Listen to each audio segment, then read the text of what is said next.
আসসালামু আলাইকুম।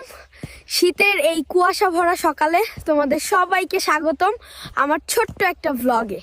দেখতেই পাচ্ছ চারপাশটা কেমন সাদা কুয়াশায় ঢেকে গেছে। মনে হচ্ছে পুরো গ্রামটা আজ চুপচাপ ঘুমিয়ে আছে। এই ঠান্ডা হাওয়া আর সকালের নীরবতা, সত্যি বলছি মনটা একদম ফ্রেশ হয়ে যায়।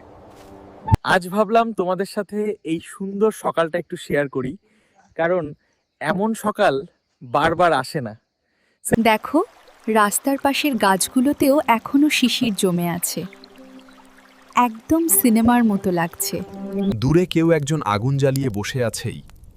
শীতের সকালে এই দৃশ্যটা সত্যই অন্যরকম একটা অনুভূতি দেয়। এই কুয়াশার ভিতর দিয়ে হাঁটার একটা আলাদা মজা আছে, যেন অন্য এক জগতে চলে এসেছি। যাই হোক, আজকের মতো এখানেই শেষ। ভালো থাকো সবাই। আল্লাহ হাফেজ।